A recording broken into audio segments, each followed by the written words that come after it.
Hello chess friends and welcome to Zarov's chess channel and welcome to another great game from the super match between Stockfish NNUE and this Stockfish 12 version. I'm sorry about my previous mistake. I've told you that Stockfish NNUE was playing against Stockfish 11.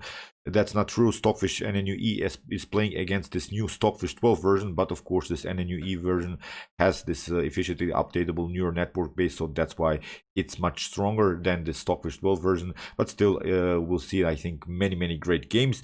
And today I decided to show you another great game played by Stockfish NNUE in the CZECH Benoni. The CZECH Benoni is sometimes a very tough opening to play against. There are many great positional ideas, but I think Stockfish in this game, the Stockfish NNUE version, will apply the common strategy of this CZECH Benoni style, because there are this relations between bishops and pawns. I've talked about it many times. I'll explain you again in this particular game how you should always evaluate your bishop strength whenever you feel that your pawns are too many of your pawns are on light squares. Then you don't want to, of course, have a light square bishop. You want to have a dark square bishop which can move through the pawns, through your pawns.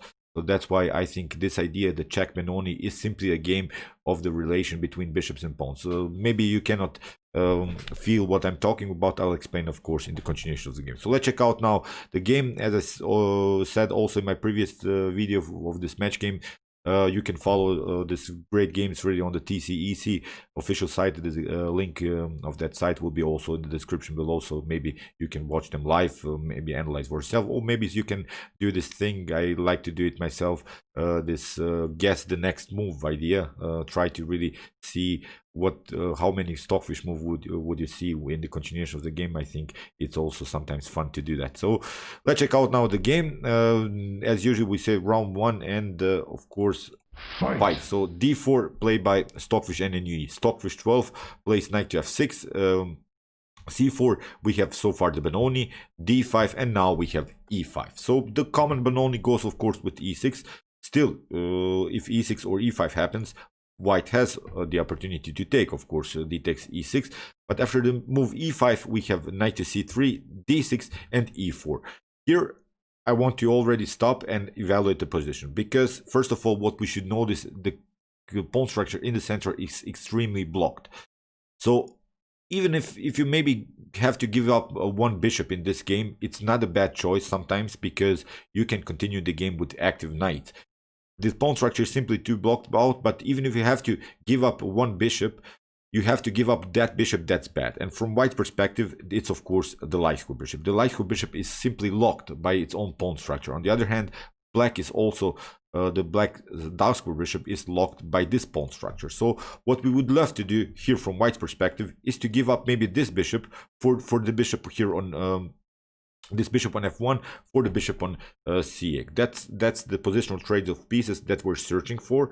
Of course, it cannot be played immediately, but as a long-term plan, it could be a really cool strategy, because if we trade off the light square bishops, then Black is continuing the game with the dark square bishop. On the other hand, Black would love, of course, to give up his bad bishop on f8 against maybe the good bishop on c1, because you see this bishop has a perfect activity. So that's this relation between bishops and pawns, especially in block pawn structures. And when we as I said, when we have this blocked pawn structure, it's not even a bad choice to give up maybe a bishop for a knight, because if the position gets more and more closed, then of course you should favor the knight. So that's why, as I said, maybe in an early stage of the game you shouldn't give up your light square bishop, but as a long-term plan it could also work. So bishop to e7, we have bishop to d3. There is a deep idea about this opening line. We don't want to play knight to f3, because as I said, in some occasions you could risk this positional pin here, and okay, you could play h3, bishop takes f3, queen to f3. This could be, of course, a good continuation for White, as White has, of course, the opportunity to play g4, g5. But even if that happens, I think Black could go maybe into some lines with knight to d7 and bishop to g5 and trade off his bad bishop for a good dark square bishop here, and then White is continuing the game with the bad light square bishop. So these are this positional trades of pieces that I mentioned, giving up maybe bishop for a knight, then get rid of our bad bishop against this bad bishop, and force White to do go into maybe not so good position with this light square bishop. That's why bishop to d3, you see now this idea how Stockfish will get out of potential trades of pieces, potential positional trades of pieces. Now castling, and now comes h3. We don't want to, as I said, play the move knight to f3, because then you risk here this pinning idea, bishop to g4. That's why black does the same, h6. Stockfish 12 now, plays now h6. We have knight to f3, and now knight to h7.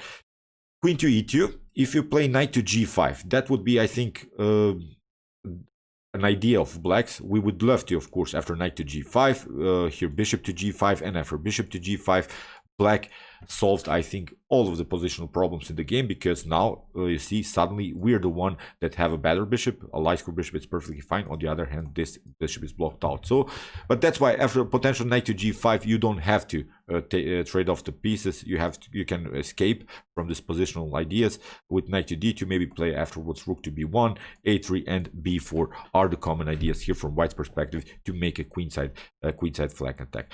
Again, if even here in this position f5 happens, that doesn't bring you so much, because we will simply take he takes f5, and here bishop to f5, and now we're the one that solved all that we have solved on our positional problems with the bishop. Now suddenly we don't have the bad light square bishop, and we can cement maybe a knight here, really occupy this square e4, and continue the game still with an active bishop. So that's why you have to be careful in this block pawn structure.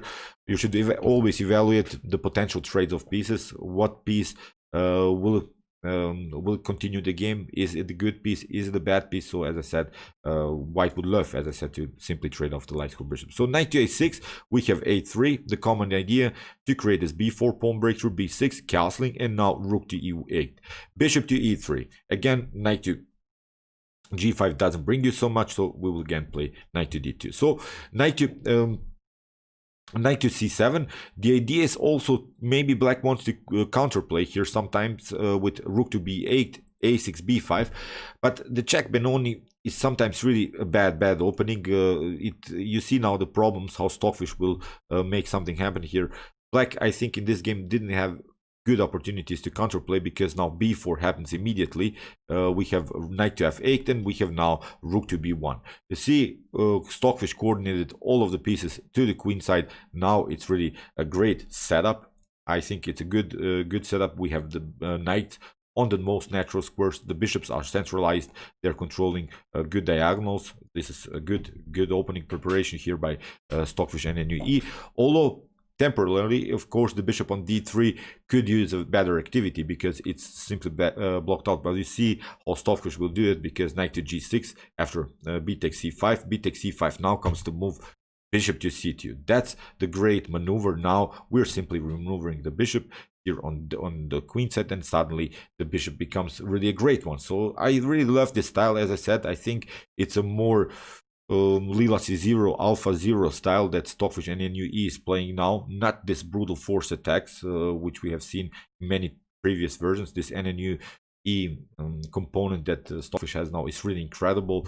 Rook to f8, we have bishop to a4, and suddenly you see, I think, all of our minor pieces on good squares. The queen, okay, the queen doesn't have to play in an early stage of the game, but the rooks are perfectly fine. They're controlling here the a and the open b file. So far, perfect setup. Bishop to a6 was played, and now bishop to c6. Again, if you try bishop to d7, we will simply take it out, and now black is continuing the game with the bad bishop. Our bishop is perfectly fine. We can occupy maybe here b6, b7, rook to b1, and also maybe to create a triple battery, sort of with two rooks and the queen. I think it's a good strategic idea here in the continuation of the game. So that's why you see black doesn't have good squares on the board. Here rook to a7 was played, here a4, and now knight to e8, here a5, and now f5. Okay, what we want to do is not to take, because if e takes f5 happens, then this bishop gets again very active, and also you could also invite your opponent's rook into the game. So that's why it isn't a good idea to take now. Here in the game, rook to b8 was played by Stockfish and NNUE, great pinning idea. And now after queen to c7, queen to b2, we have f4. This creates, of course, another tempo on the bishop, but it's not such a structure. If you're familiar maybe with the King's Indian, where black, let's flip the board a little bit, where black is trying maybe some here knight in this position. Black could try maybe knight to h8, then g5, g4 ideas. But this is really not the similar structure to the king side. I think if you feel the position now from black's perspective, that white has made faster progress on the queen side, on that side where white was better. I think now a potential flank attack with g5, g4 would be simply too slow. I think black has here to solve first the positional problems on the queen side, and that's why here in the game, after bishop to d2, bishop to d8 was played, simply a new move that maybe can help out here the queen side, and here queen to b6 was played. Incredible move by Stockfish NNUE. Taking here is not an option because we will simply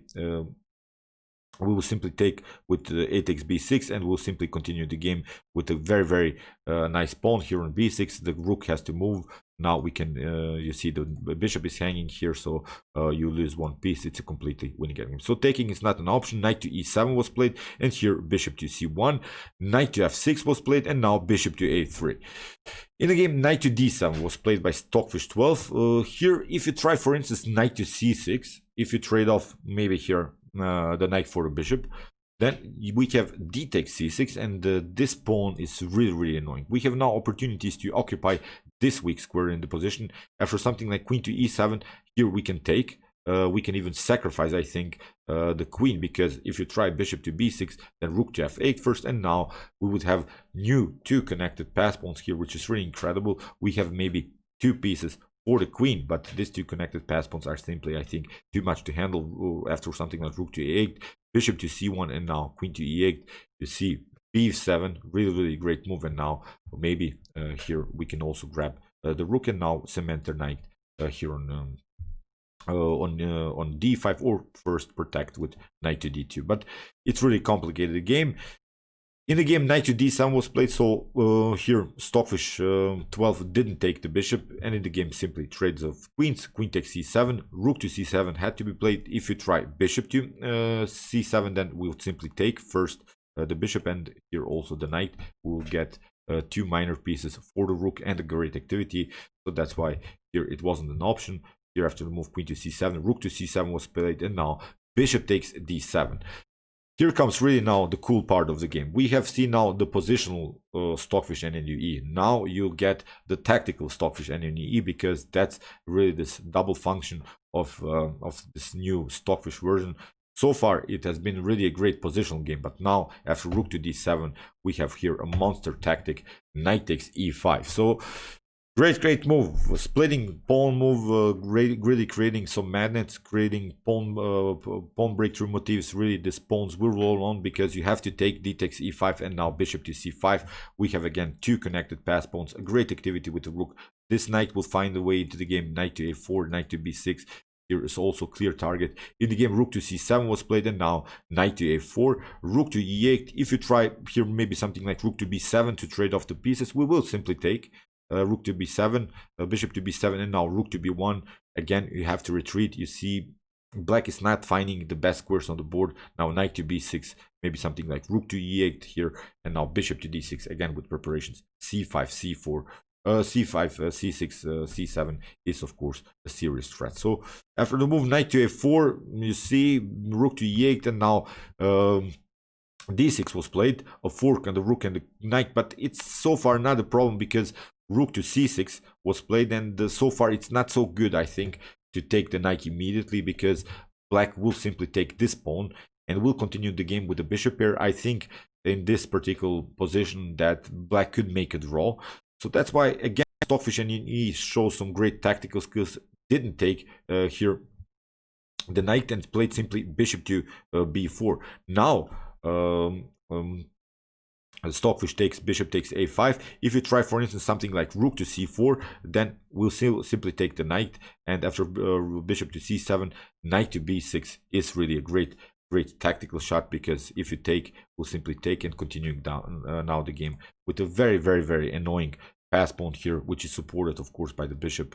I'm not seeing good counterplayed ideas. Now it's time to get this rook into the game and even try to occupy the weak dx square. So that's why bishop to a5, giving back a piece. Here rook to d6, but now knight to b6 again. We have rook to d8, and now knight to d5, forcing a trade of knights. But here knight to c6 was played. also a counter-attack on the rook. We have rook to b6, rook to d6, and now h4. Stopping, of course, potential g5 move. At least we're not allowing some great pawn breakthrough of this. At least you'll need another tempo to do that. h5, we have f3, rook to e6, and now rook to b2, rook to d7, and now bishop to c7. This bishop comes very active into the game. We want again to occupy the 6th rank with the rook and also doubling up rooks on the b file. So g5, we have rook to b6, rook to g7, and now great tactic here by Stockfish. Rook takes c6. After rook takes c6, we have bishop to e5. We have grabbed another pawn. Now we have really attacked the pawn chain that black has built here. G takes h4. We have bishop to g7. If you try rook to b7 to escape, we will simply take out this pawn. H takes g5. It's not a problem. If you try h4, we'll simply take. Okay, you could maybe take this pawn on c4, but these are really, you see now, 3 connected pass pawns. We will make a pass here. Knight to f6 is a possibility to get an immediate check. This, we can really bring this rook into the game. We can activate the bishop on e5. So I think again it's simply too much to handle here for black. So after bishop to e5, here, as I said, bishop takes g7, rook to g7 was played, and here it's of course a completely winning endgame, as Stockfish NNUE can take the pawn on f4. We have rook to c4, and now rook to a5. Never allow this pawn to get advanced. Also, this is a clear target. We have rook to c7, king to h2. Here Stockfish is not rushing into attacks. First improves the position of the king, and now finally takes. Knight takes h4, king to f7, and here again cementing the knight on a very active square, on this best square on the board. On d5 we have rook to b8, rook to c5, and again knight to b6, very nice deflection motif. If you take, we'll simply take the bishop, and again continuing the game with a great endgame. We have again these 2 connected pass pawns. So bishop to b7, rook to h5, rook to f8, rook takes h4. Stockfish NNUE grabs another pawn, bishop to c6, rook to h6, and here I think you can even trade off the piece, but it is a problem sometimes because this is a distant pass pawn, and knights don't like really this distant pass pawns to battle against this outside pawn. So that's why here Stockfish NNUE plays rook to h5, rook to h7, and now knight to c4, bishop to b5. Here rook to c5 again, rook to f8, king to g3. Now improving simply the position of the king, getting the king towards the center. After king to e3, rook to d1, king to f4, creating really nice path for a king. The king cannot be attacked by the rook anymore. Rook to c1, we have rook to f5, king to e7, and now knight to e3. In this position, Stockfish 12 resigned. Will give that, of course, fatality. It was game over. It's simply too much to handle. You cannot make progress so far with this pawn. We can make this pawn roll here, again supported with rook to g5. We can play f4, f5. It's as I said, 3 connected pass pawns are simply unstoppable. So okay, I hope that you enjoyed this game. Again, a great positional game in the beginning with some great tactics afterwards, just to get some kind of an activity. Stockfish went into an endgame with 1 pawn up, activate the knight very easily. Very nice endgame techniques. Also opening preparations. It has basically everything. I'm really satisfied.